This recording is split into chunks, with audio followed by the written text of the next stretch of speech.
शिखर पर मिलेंगे। लेखक जिग जिगलर। खंड 4 अध्याय 1 भाग 1। क्या ध्येय वास्तव में जरूरी है? लक्ष्य जिन्हें आप देख नहीं पाते।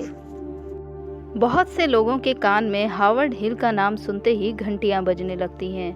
वो शायद अब तक का महानतम धनुर्धर यानी कि तीरंदाज था। उसका निशाना इतना अचूक था कि उसने धनुष और तीर की सहायता से एक नर हाथी, एक बंगाल के टाइगर और एक भैंसे को मार गिराया था। न्यूज रील में मैंने देखा कि हावर्ड हिल बराबर लक्ष्य को ठीक उसके केंद्र में भेजता था।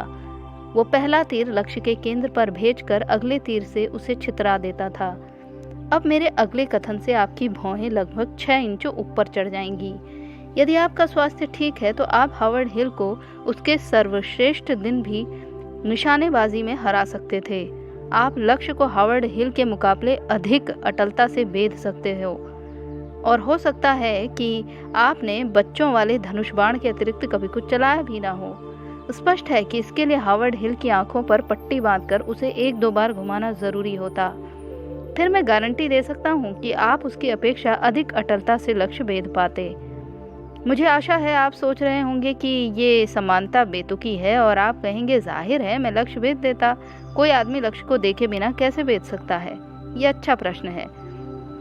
अब आपके लिए एक दूसरा सवाल है।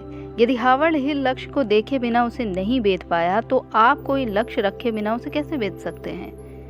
क्या आपके पास लक्ष्य या ध्येय है? आपका कोई ध्येय जरूर होना चाहिए, क्योंकि बिना किसी गंतव्य के उस पर पहुंचना उसी तरह मुश्किल है जिस तरह किसी जगह पर बिना जाए वहां से वापस आना। जब तक आपके पास कोई निश्चित, असंदिग्ध व स्पष्ट रूप से निर्धारित लक्ष्य नहीं है, आप अपने अंदर निहित अधिकतम संभाव्यता को अनुभव नहीं कर सकते। अनिश्चितता के साथ भटकने से आप इसे नहीं पा सकते। इसके लिए आप में एक सार्थक विशिष्टता का होना जरूरी है। आपका अपने और अपने ध्येय के बारे में क्या विचार है? क्या वे स्पष्ट हैं या अभी भी कुछ धुंधले हैं? गतिविधि अथवा कार्य संपन्नता। ध्येय अथवा लक्ष्य के बिना कोई पुरुष या महिला वैसे ही हैं जैसे बिना मार्गदर्शक के जहाज। हर कोई उसे बहाएगा, चलाएगा नहीं। हर कोई निराशा, पराजय और विषाद के तटों को प्राप्त होगा। महान फ्रांसीसी प्रकृतिवादी जॉन हेनरी फेबर ने जुलूस में चलने वाली कुछ तितलियों पर एक विचित्र प्रयोग किया। ये तितलियां अपने सामने वाले तितली का अंधानुकरण करती हैं। फेबर ने एक गुलदस्ते के चारों ओर इन्हें बड़ी सावधानी से इस प्रकार व्यवस्थित किया कि सबसे आगे वाली तितली सबसे पीछे वाली को छूती हुई पूरा एक वृत्त बना रही थी। गुलदस्ते के केंद्र में उसने चीड़ का फल रखा, जो कि इन तितलियों का आहार है। तितलियां उस गुलदस्ते का चक्कर लगाने लगी। घंटे, दिन और रात गुजरते गए और वे चक्कर लगाती रहीं। पूरे 7 दिन और 7 रातों तक वे उस गुलदस्ते के चारों ओर घूमती रहीं। अंत में वे भूख और थकान से चूर होकर मर गईं। 6 इंच से भी कम दूरी पर भरपूर भोजन रखे होने के बावजूद वे भूख से मर गईं, क्योंकि उन्होंने गतिविधि में कार्य संपन्नता का भ्रम पाल लिया था। बहुत से लोग यही गलती करते हैं और परिणाम स्वरूप जीवन के कोष से बहुत थोड़ा सा अंश प्राप्त कर पाते हैं। बावजूद इसके कि अकूत खजाना उनकी पहुंच में है, परंतु वे इसका बहुत कम हासिल कर पाते हैं, क्योंकि वे बिना कोई सवाल पूछे अंधे होकर भीड़ का एक वृत्त में अनुसरण करते रहते हैं जो कहीं नहीं ले जाता। उनके पास विधियों और प्रणालियों को अपनाने का सिर्फ एक ही कारण होता है। वो हमेशा से इसी तरह होता आया है। इस संदर्भ में समझ के मामले में वे अक्सर दिखने वाले इस लड़के की ही तरह हैं। उसकी पत्नी ने उसे दुकान से सुअर की जंघा का मांस लाने के लिए भेजा। जब वो ये ले आया तो उसकी पत्नी ने पूछा कि उसने कसाई से उस मांस का आखिरी सिरा क्यों नहीं कटवाया। इस लड़के ने अपनी पत्नी से पूछा वो आखिरी सिरा क्यों कटवाना चाहती है। उसने उत्तर दिया कि उसकी माँ हमेशा ऐसा ही करती आई हैं और उसके लिए ये पर्याप्त कारण है, क्योंकि उसकी पत्नी की माँ उनके पास आने वाली थी। उन्होंने उससे पूछा कि वो मांस का सिरा हमेशा क्यों काटती थी। माँ ने जवाब दिया कि उसकी माँ ऐसा ही करती थी। माँ, बेटी और इस लड़के ने तब तय किया कि नानी को बुलाया जाए और इस 3 पीढ़ियों के रहस्य की गुत्थी को सुलझाया जाए। नानी ने तुरंत उत्तर दिया कि वो गोश्त का सिरा इसलिए काटती थी क्योंकि उसका रोस्टर इतना बड़ा नहीं था कि पूरा हिस्सा एक साथ पक सके। नानी माँ के पास अपने कार्यों का कारण था। क्या आपके पास है? असफलता का रास्ता।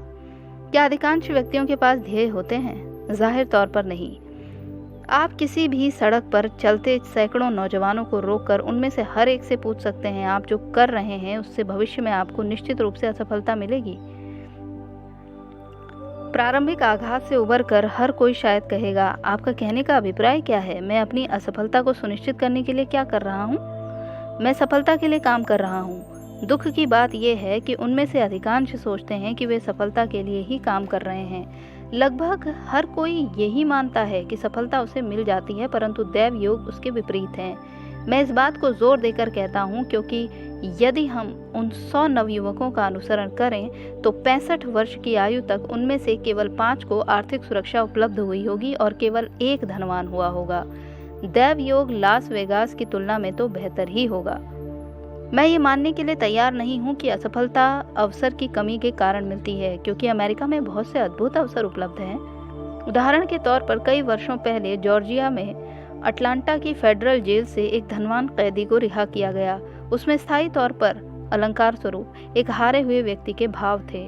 तथापि उसने जेल में एक दर्जी की दुकान चलाकर थोड़ा सौभाग्य एकत्रित कर लिया था। अपनी एक बड़ी गलती से जेल में पहुंच जाने के बाद उसने संकल्प लिया कि वो वक्त की सेवा करके और बड़ी गलती नहीं करेगा। उसने वक्त से अपनी सेवा करवाई। वास्तविक अर्थों में आपके पास भी वैसा ही विकल्प मौजूद है। जीवन में जो लोग सफल नहीं होते, क्या वे असल में असफल होने की योजना बनाते हैं? मुझे ऐसा नहीं लगता। समस्या ये है कि वो किसी चीज़ की भी योजना नहीं बनाते। ध्येय इतने महत्वपूर्ण होने पर भी क्यों अमेरिकी लोगों में केवल 3% ही अपने ध्येयों को कागज़ पर उतारते हैं? इसके 4 मूल कारण हैं। पहला, उन्हें कभी इस बारे में समझाया ही नहीं गया। हाँ, बताया गया है, समझाया नहीं गया। दूसरा, उन्हें मालूम नहीं है कि ये किस तरह करें। तीसरा, वे डरते हैं कि निर्धारित ध्येय वे प्राप्त नहीं कर पाएंगे और शर्मिंदा महसूस करेंगे। चौथा, हीन आत्मछवि। वे सोचते ही नहीं कि जीवन की अच्छी चीज़ों के लिए उनमें पात्रता है। अतः जिस चीज़ की आप में पात्रता ही नहीं है, उसे लिखने की परेशानी क्यों उठाई जाए? जिसका अर्थ है उनके दिमागों में कि उन्हें ये नहीं मिलेगा। अब एक सशक्त वक्तव्य के लिए तैयार हो जाइए। यदि आप वास्तव में मेहनत से लग जाएंगे तो इस पुस्तक में वर्णित सिद्धांत और पद्धतियां इन 4 कारणों को संभाल लेंगी। इस पूरे खंड में मैं आपको ध्येयों का महत्व समझाता रहूंगा और बताता रहूंगा कि उन्हें कैसे निर्धारित किया जाए। दूसरे खंड में और उस लिहाज से पूरी पुस्तक में आत्मछवि के बारे में बताया गया है, तो आप पहले से ही अपने आप को और बेहतर पसंद करने लगे होंगे। आपके पास वे सारे नियम और पद्धतियां हैं जिनकी आपको अपनी आत्म छवि के उस स्तर तक निर्माण के लिए आवश्यकता है जहां आपको लगने लगे कि जीवन की अच्छी चीज़ों के लिए आप में पात्रता है। अतः अब ये बात आप पर निर्भर है। जहां तक डर की बात है, हमें इस पर तर्कसंगत ढंग से विचार करना चाहिए। यदि आपकी समस्या डर है तो इसका सीधा सा मतलब है कि आप अपने मित्रों के सामने गलत नहीं होना चाहते, इसलिए कोई वायदा नहीं करना चाहते। प्रसंगवश अपनी इस सोच में आप आधे ठीक हैं। आपको कभी भी अपने ध्येय किसी को बताने नहीं चाहिए जब तक कि आप अच्छी तरह ना जानते हों कि उन्हें न केवल इस बात का विश्वास है कि आप इन ध्येयों तक पहुंच सकते हैं, बल्कि वे चाहते हैं कि आप इन ध्येयों तक पहुंचें। दूसरे लोग अपने ध्येयों को कागज पर उतारने का इसलिए निश्चय नहीं करते क्योंकि यदि वे उनको प्राप्त नहीं कर पाए तो उनके पास इस बाबत बनाया स्पष्टीकरण है कि वे दरअसल असफल नहीं हुए, क्योंकि उन्होंने वे ध्येय कभी बनाए ही नहीं। उनके लिए ये एक सुरक्षित बल्कि बिना जोखिम का रास्ता है। इस तर्क के आधार पर मैं कह सकता हूँ कि जहाज के लिए अधिक सुरक्षित होगा कि वो बंदरगाह पर ठहरा रहे, वायुयान के लिए अधिक सुरक्षित होगा कि वो ज़मीन पर ठहरा रहे, और किसी मकान के लिए अधिक सुरक्षित होगा कि वो खाली पड़ा रहे, क्योंकि जहाज बंदरगाह छोड़ने पर जोखिम का सामना करता है। वायुयान जब ज़मीन छोड़ता है तो जोखिम उठाता है, और मकान जोखिम को आमंत्रण देता है जब कोई उसमें रहने आ जाता है। परंतु जहाज बंदरगाह में ही रहे तो जल्दी ही समुद्र के योग्य नहीं रहेगा।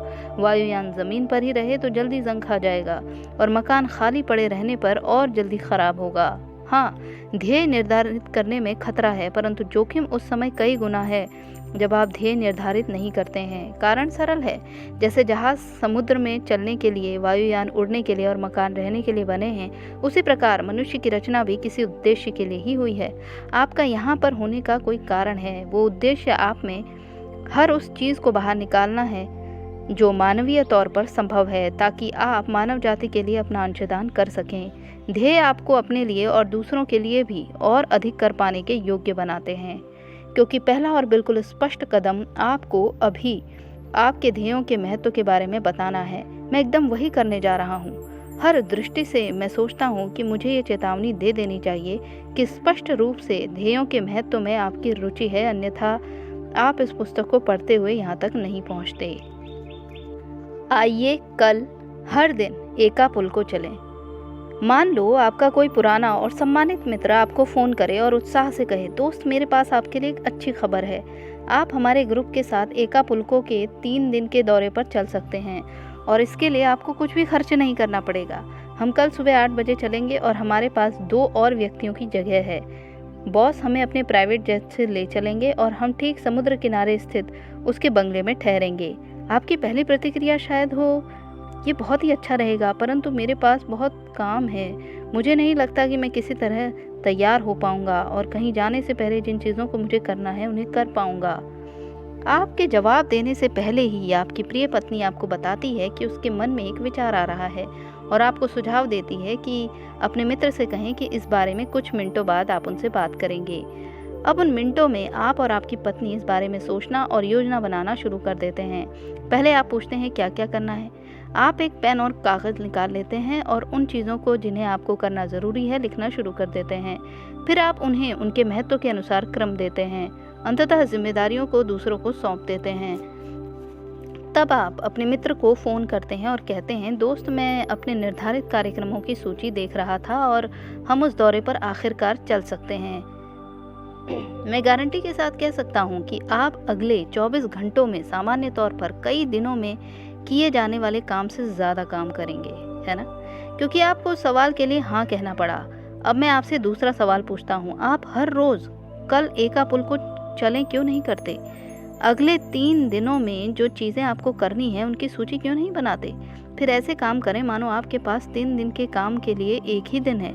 जैसे परचून स्टोर में मेरा मालिक कहा करता था, ये आपको अपनी सोचने की टोपी पहनने पर मजबूर कर देगा। आप कार्य शुरू करने से पहले सोचने के लिए, योजना बनाने के लिए और दूसरों को जिम्मेदारी सौंपने के लिए अपनी मानसिक क्षमता का प्रयोग करेंगे। इससे आप इतना अधिक कार्य संपन्न कर पाएंगे कि आप अपने जीवन के आने वाले कल में वस्तुतः एका पुलको या जहाँ कहीं भी आप जाना चाहते हैं जा सकते हैं। कारण आप भटकने वाली भीड़ से अर्थपूर्ण विशिष्ट व्यक्ति में बदल चुके होंगे। आपके जीवन को दिशा मिल जाएगी। लोग प्रायः समय की कमी के बारे में शिकायत करते हैं, जबकि असली समस्या दिशा की कमी होती है। बहुत से विशेषज्ञ कहते हैं कि जब हम समय नष्ट करते हैं तो हमें हत्या के जुर्म में गिरफ्तार किया जाना चाहिए। समय दोस्त भी हो सकता है और दुश्मन भी। ये सब आपके ध्येयों पर और प्रत्येक उपलब्ध मिनट का उपयोग करने के बारे में आपके संकल्प पर निर्भर करता है। ध्येय नहीं तो खेल नहीं। आइए मैं ध्येय के महत्व को बास्केटबॉल चैंपियनशिप के निर्णयात्मक खेल के एक दृश्य पर नज़र डालकर समझाऊं। टीमें अपनी प्रारंभिक तैयारी कर लेने के बाद खेल के लिए शारीरिक रूप से तैयार हैं। शरीर में बिजली दौड़ रही है और स्पष्ट रूप से एक चैंपियनशिप वाले खेल में जो उत्तेजना होती है उसे खिलाड़ी महसूस कर रहे हैं। वे अपने ड्रेसिंग रूम में वापस आते हैं और खेल शुरू होने से पहले कोच उन्हें आखिरी दिशा निर्देश देता है। बस सब कुछ यही है साथियों, आर या पार। आज की रात या तो हम सब जीतेंगे या सब गंवा देंगे। शादी में सबसे अच्छे आदमी को कोई याद नहीं रखता और ना ही किसी को याद रहता है कि दूसरे नंबर पर कौन आया। सारा मौसम आज की रात ही है। खिलाड़ी इससे इतने जोश में आ जाते हैं कि दरवाजों को लगभग चीरते हुए मैदान पर पहुंचते हैं। जैसे ही वे मैदान पर पहुंचते हैं तो पूरी तरह से दुविधा में ठिठक जाते हैं। उनकी कुंठा एवं क्रोध साफ दिखाई देते हैं। वे इशारा करते हैं कि मैदान से गोल हटा दिए गए हैं। वे गुस्से में जानना चाहते हैं कि बिना गोल के मैच कैसे खेला जा सकता है। वे जानते हैं कि बिना गोल के स्कोर पता ही नहीं चलेगा, ना ही ये पता चलेगा कि उन्होंने गेंद ठीक से डाली या नहीं। कभी पता नहीं चलेगा कि उन्होंने कैसे विरोधी टीम को रोका और ना ही वे कभी ये जान पाएंगे कि लक्ष्य को साध पाए अथवा नहीं। वस्तुतः वे बिना गोल के बास्केटबॉल के गेम को खेलने की कोशिश भी नहीं करेंगे। बास्केटबॉल के लिए वे गोल महत्वपूर्ण है ना? तो फिर आपका अपने बारे में क्या ख्याल है? क्या आप जीवन के खेल को बिना गोल के खेलने की कोशिश कर रहे हैं? यदि आप ऐसा कर रहे हैं तो स्कोर क्या है?